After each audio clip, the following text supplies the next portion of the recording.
Okay, so in this video, we're going to look at how to make haloalkanes. Um, so alkynes have a very specific sort of sequence that leads to them, and that's what I talked about in the alkane recipe video. In this haloalkane recipe, yeah, usually it involves like a lot less steps, and sort of the making them is a little bit more fluid because we know a lot of reactions to make them. So a recipe is probably an overstatement of what we can use here, but I can kind of teach you about how to think about them. So uh, we can start with sort of the basic thing, just like in the last video where we're taking propane.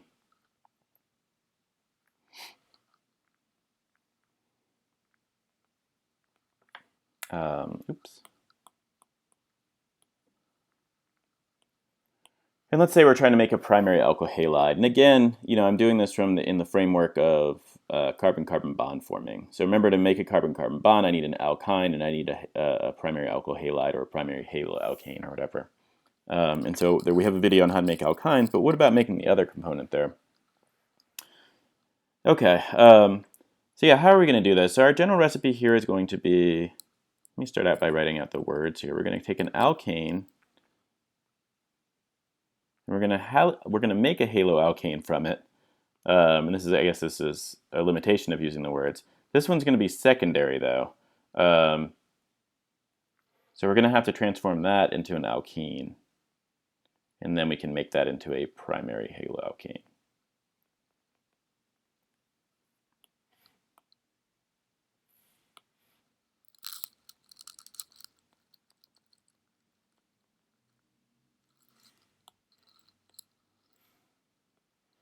All right, so yeah, let's look at what this looks like when we write it out chemically. So I have an alkane, which in this case is propane.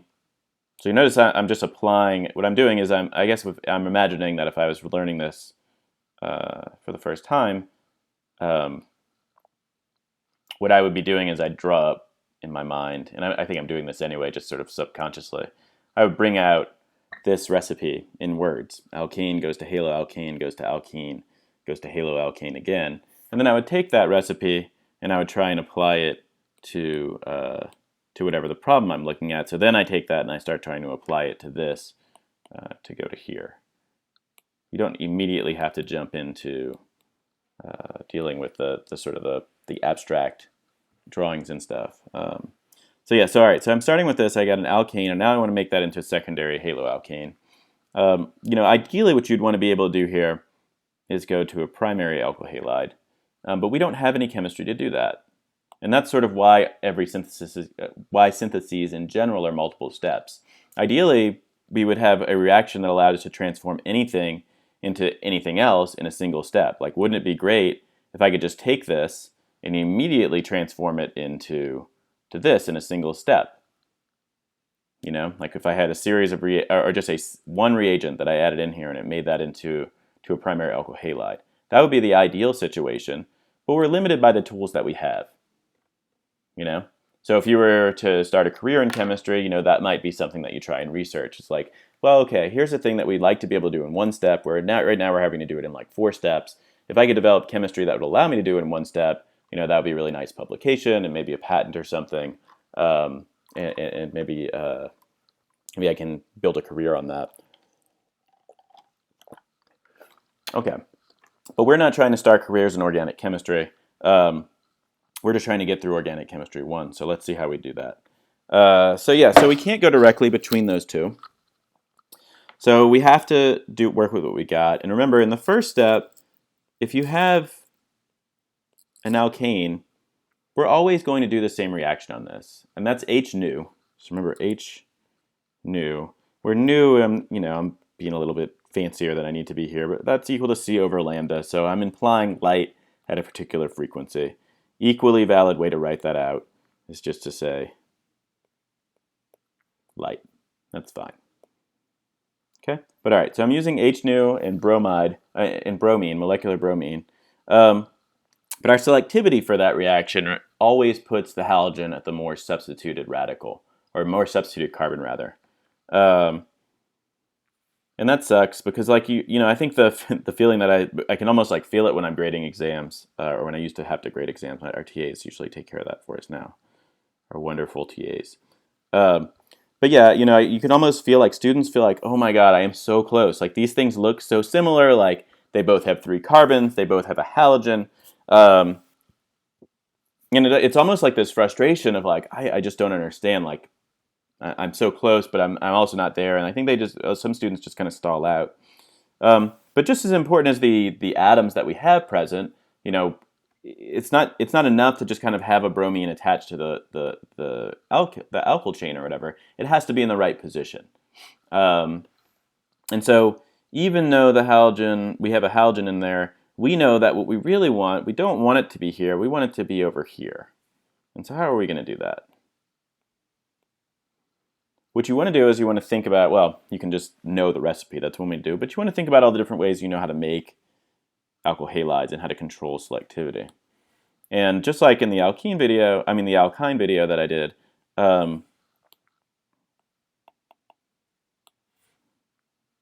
remember what I said, alkenes turn out to just be really important. It's this hub for making a lot of different things because I can make so many different things from alkenes. It gives me control over radioselectivity at 2 different carbons, so that means I can kind of have better control over where things go. If you look at alkanes by comparison, so if I were to go and look at all the reactions I know for an alkane, there really aren't very many. So you know how important is an alkane as an intermediate in a synthesis?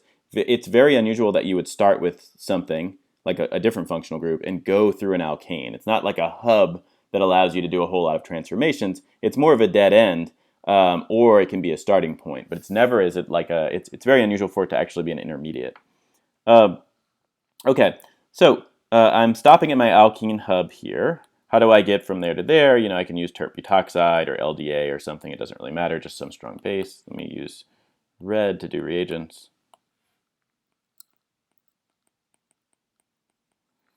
Okay, now I've got my alkene. All right, but then I'm still not really there. But the reason I push through an alkene is because of what I just said a second ago. Oops. Which is that with an alkene, I know I can put I can put a halogen there, I can put a halogen there, and really I could even put a halogen there, right? I could do a allylic bromination if I wanted to and put one there. So at least for propane, I have total control of wherever I want to put the halogen if I can just get the molecule to an alkene. So alkenes turn out to just be really important. All right, and then yeah, so what do I do in this last step here? I just want to make sure that I'm using the right conditions. So I can't just use HBr because then I would get back this because I'd form the carbocation. So I have to put in peroxides as well. And this is actually maybe some heat. I'm going to indicate heat here with a delta symbol. Actually, let me just not do that. I'll just call it heat. Sometimes people use delta to mean heat. But yeah, so I can take HBr, maybe some heat and some peroxides and get that out, and that takes me through a radical mechanism, so it allows me to get different selectivity there. But this is a way to make an alkyl halide, specifically a primary alkyl halide. Yeah, I'm trying to think of some other things that we can say about this. Like what happens, so again, you want to always kind of think about, so we've got our broad recipe, and the thing I like about kind of starting with alkanes is really alkanes are they're like your worst, it's like the worst case scenario because there's so little you can do with these. Like I said earlier, it's kind of a dead end synthetically, and so you're really you're not getting much to work with. Like if you had to go in the lab and work with alkanes and try and do chemistry on them, it's a real pain. But it can get confusing. So let's say that's my recipe. And I go into my exam, and what I'm actually given is this. I'm given an alcohol. So, I keep returning back to these same functional groups, and that's because, we're kind of limited in the chemistry that we've learned so far. Let me think if I can think of something even better. Well, I think that's it. I think alcohols are kind of the way to go. Actually, you know what? Yeah, actually, let's start with an alcohol, and I'll do another one afterwards. All right, so you've got an alcohol here. How are we going to make it into a primary alkyl halide? Okay, again, we could just use HBr. This is, now you can start to see what I was saying in the other videos. Like it almost starts to feel a little bit redundant. Okay, we looked at these reactions when we were making alkynes as well, because haloalkanes are a stopping point in that recipe. So, yeah, I could do that. Let's say I don't remember that reaction. What's another way I could do it?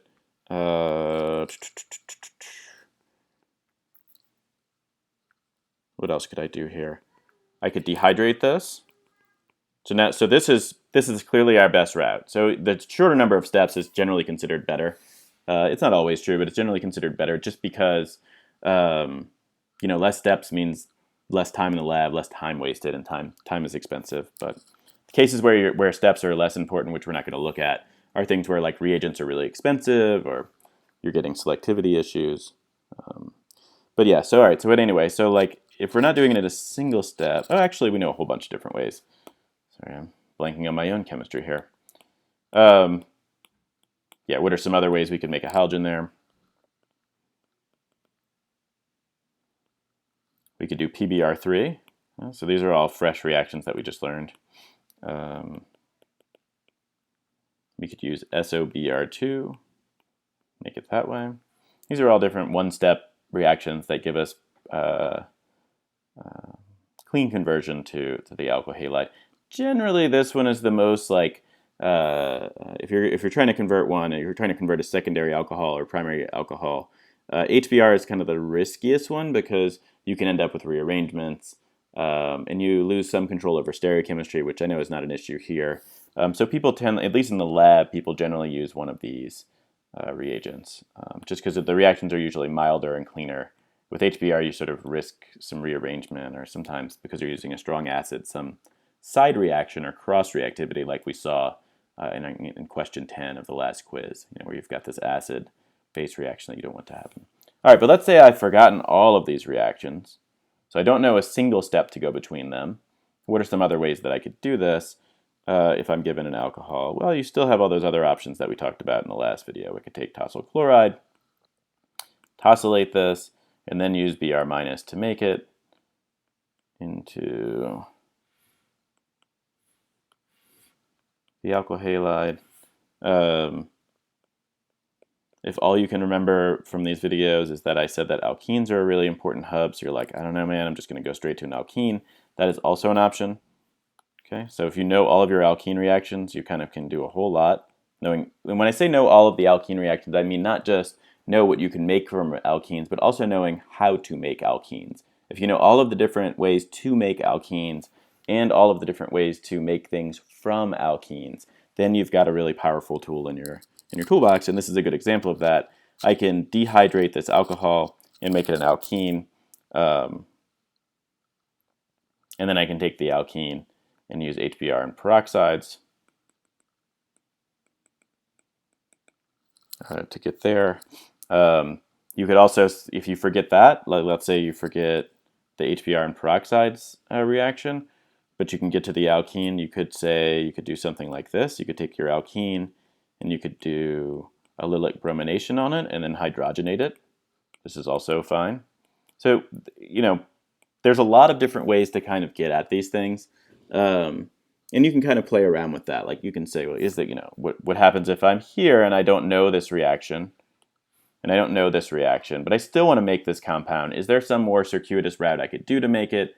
And the answer is, not always yes, but a lot of times you can find some pretty crazy synthesis. And I'll say from looking at exams, students are really creative. If you get sort of dead-ended and you can't remember like this one step to get there, students will come up with these like 20-step syntheses to kind of get at the actual product. Even though it's not the best answer for the question, it's actually like a really impressive thing to kind of see. And that's what you're kind of working towards in terms of your thinking here. It's just being resourceful with what you know and being able to, more important than kind of remembering every single reaction, is just being really resourceful with how you can organize your reactions to make what you need to make, at least in this class, And I would say that's probably true even out in the real world if you're trying to make molecules in a lab. Okay, yeah, what are some other things? Oh, I know what I want to talk about. What if you're given something kind of really wonky, like, let's say that instead of being given the alkane or an alcohol or some kind of reasonable starting material, for some reason we give you, this propyne molecule, And we say, how would you make this into an alkyl halide? So you can come back up here and look.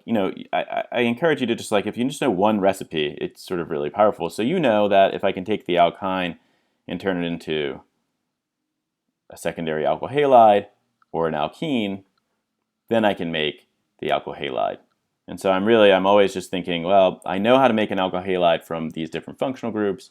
Maybe I don't know a direct way. So there's no single step that's going to take me from an alkyne to an alkyl halide.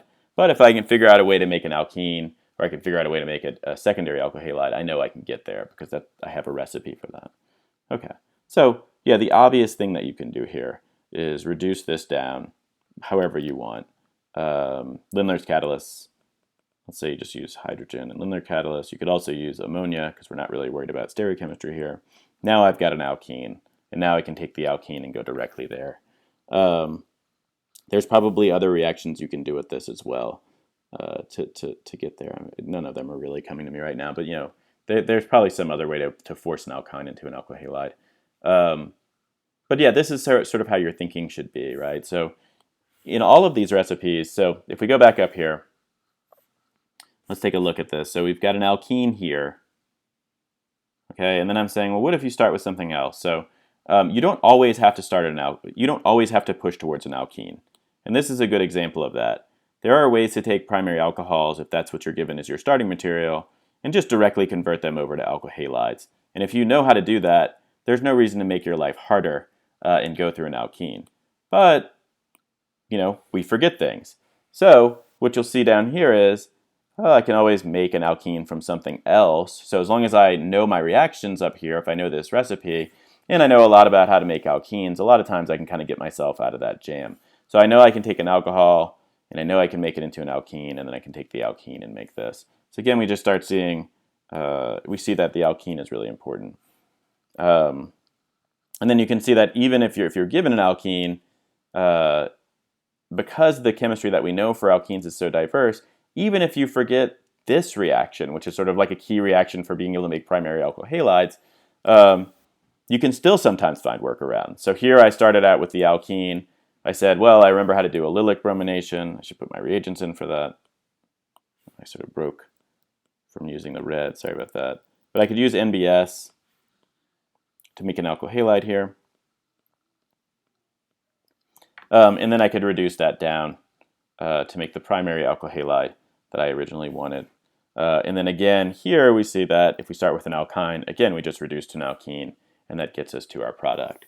So even though at first it's like, I know all these reactions, how am I going to ever put these things together? A lot of times what you end up doing is just making alkenes and then making things from alkenes. So again, pay attention to the functional groups that we can have a lot of arrows coming out of them.